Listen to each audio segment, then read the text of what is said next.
तक commodity market पर सबसे बड़ी खबरें जारी है। हम आपको बताएंगे कि आज के बाजार में क्या कुछ खास है, खबरें कौन कौन सी हैं और उसका इम्पैक्ट मार्केट के ऊपर होगा क्या।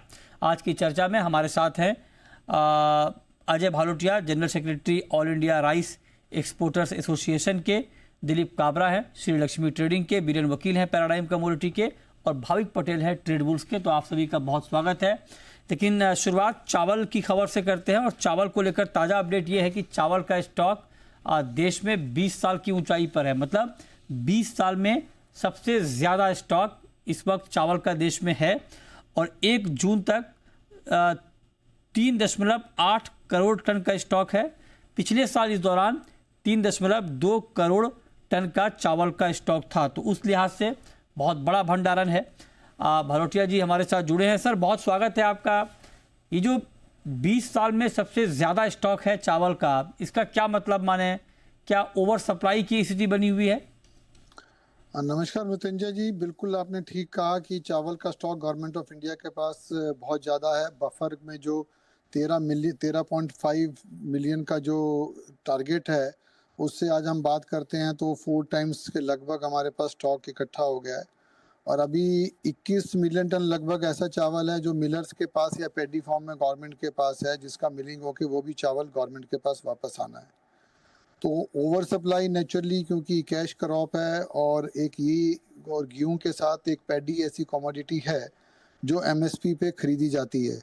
और विशेषकर जो इसके नॉन बासमती के ग्रोइंग स्टेट्स हैं, वहाँ पे इसके अच्छी तरीके से सिस्टम बने हुए हैं खरीदने के, और किसान को एक निश्चिंत मूल्य मिलता है, जिसके कारण वो नॉन बासमती पे अपना रुझान बढ़ाता जा रहा है। और पिछले साल इंटरनेशनल मार्केट में हम लोगों की काफ़ी प्रायोरिटी थी, लेकिन गवर्नमेंट की कुछ अपने कारण से एक्सपोर्ट पे कुछ बैन, कुछ ड्यूटीज़, कुछ इस तरीके के काम चलते रहे, जिससे एक्सपोर्ट में वो वॉल्यूम्स जो जा सकते थे वो नहीं गए।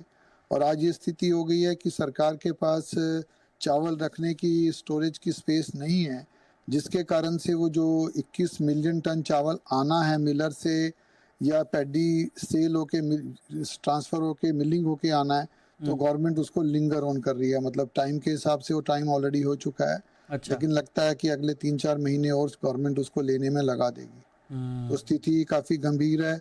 और इस साल एक नया डाटा भी हमारे पास आ चुका है और इसका पुष्टि हम लोग अगले 15-20 दिन में करेंगे। हाँ। क्योंकि पिछले साल आपको ध्यान होगा कि एमईपी की वजह से बासमती की पैडी के प्राइसेस काफ़ी नीचे चले गए थे। बिल्कुल।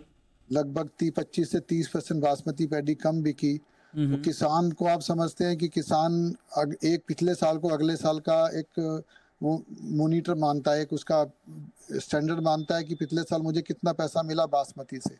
अच्छा। मिनिमम टू मिनिमम 10% और ऊपर में 15% डाइवर्सिफिकेशन है बासमती टू नॉन बासमती। हाँ। स्पेशली हरियाणा, पंजाब और मध्य प्रदेश के अंदर, कि जहाँ पे किसान, जहाँ पे गवर्नमेंट का प्रिक्योरमेंट सिस्टम अच्छा है नॉन बासमती का, तो किसान बासमती से डाइवर्ट करके नॉन बासमती में जा रहा है। तो एक एडिशनल लोड जो है गवर्नमेंट के पास इस सीज़न में, जो 25-26 की खारिफ क्रॉप आएगी, उसका एक एडिशनल लोड गवर्नमेंट के ऊपर और आने वाला है, उस 15-20% धान का। अच्छा, जो किसान डाइवर्ट कर रहा है। ठीक है। तो इसका सॉल्यूशन क्या है भालोटिया जी? क्योंकि फार्मर को भी अच्छा प्राइस मिलना चाहिए और इंडस्ट्री को भी नुकसान ना हो, तो क्या विन विन फार्मूला क्या हो सकता है इसके लिए? सर, इसका विन विन फार्मूला तो यही है कि भी सरकार, क्योंकि डायरेक्ट एक्सपोर्ट में कोई सब्सिडी नहीं दे सकती है, क्योंकि डब्ल्यूटीओ का इतना प्रेशर है और इतने सिस्टम्स वर्ल्ड वाइड बना दिए हैं। हाँ। तो direct there is no scope की कोई एक्सपोर्ट में सब्सिडी मिल सकती है। हाँ। लेकिन ओपन जो पॉलिसी है, ओपन सेल पॉलिसी, ओएमएस जिसको बोलती है गवर्नमेंट ऑफ इंडिया, अगर वो सेल करें एक मार्केट डिमांड और सप्लाई के हिसाब से, तो उसमें कुछ एक्सपोर्टर्स उस माल को खरीद के रीप्रोसेस करके और उसमें वैल्यू एडिशन करके उसको एक्सपोर्ट कर सकते हैं। अच्छा। तो यही एक ओनली तरीका है कि अब हम ये बोलें कि जब आप खरीदना बंद कर दें, वो नहीं हो सकता। किसान को बोलें लगाना बंद कर दें, वो नहीं हो सकता। और उसकी डिलीवरी जो है, मिलिंग जो 67% है, उसको बोलें कम कर दें, वो नहीं हो सकती। तो मतलब आपको वो कंज्यूम करना पड़ेगा कहीं ना कहीं। तो कंजम्पशन इंटरनेशनल मार्केट एक ऐसी मार्केट है जहां आप कभी भी जो है उस चावल को वॉल्यूम में बेच सकते हैं। तो अभी हम लोग एट पार हैं, जो माल थाईलैंड से मिलता है, जो रेट वियतनाम से मिलता है, इंडिया के चावल का भी वही रेट आ रहा है। ऐसी स्थिति में जो इंटरनेशनल बायर्स हैं वो इंडिया को प्रेफर नहीं करते हैं, वो क्योंकि उन लोगों से रेगुलर पूरे साल काम करते हैं और उनको प्रेफर करते हैं। और वेन आवर हम 10-15 डॉलर सस्ते होते हैं तो हमेशा प्रेफरेंस जो है ना इंडिया पे आ जाती है।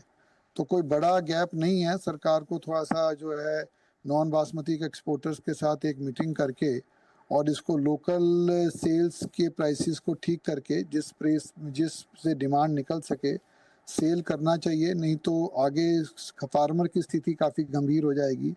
जब रखने की जगह नहीं होगी तो सरकार को लेना मुश्किल हो जाएगा। और ये एक ऐसी कॉमोडिटी है, पेरिशेबल कॉमोडिटी है इनडायरेक्टली, कि आपने उसको विद इन 1 ईयर मिलिंग नहीं किया, विद इन 3 ईयर्स सेल नहीं किया, तो बहुत ही लीकेज और बहुत ही स्टॉक की क्वालिटी और सब चीज़ें खराब हो जाती है।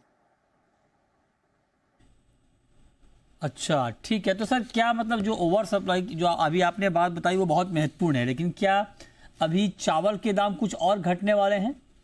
सर बिल्कुल घटाने पड़ेंगे सरकार को, अगर अपना स्टॉक कम करना है तो। अगर चावल के दाम नहीं घटाएगी सरकार तो हाँ। स्टॉक सर कम नहीं होगा, और स्टॉक कम नहीं होगा तो जो सीजन आने वाला है वो भी एक मुसीबत में चला जाएगा। और ऑलरेडी जो 20-21 मिलियन टन जो मिलर के पास या गवर्नमेंट के पास पड़ा हुआ है, उसके अंदर भी एक नया ही मतलब इशू खड़े हो जाएंगे। ओके, क्योंकि अभी आप नहीं ले रही, गवर्नमेंट नहीं ले रही है क्योंकि स्पेस नहीं है, राइट। लेकिन एंड ऑफ द डे जो मिलर ने रखा हुआ है उसको अपना टर्नओवर, अपना सिस्टम घुमाने के लिए उसका कहीं ना कहीं डिस्चार्ज करना पड़ेगा। वो फिर अगर नहीं तो एक अननेसेसरी के जो है कॉम्प्लिकेशन जो है ना ट्रेड में खड़ी होने वाली है। राइट। चलिए, बहुत शुक्रिया भरोटिया जी आपका जुड़ने के लिए, बताने के लिए कि जी, इस वक्त धन्यवाद। चावल इंडस्ट्री और चावल मार्केट को लेकर क्या अपडेट हैं।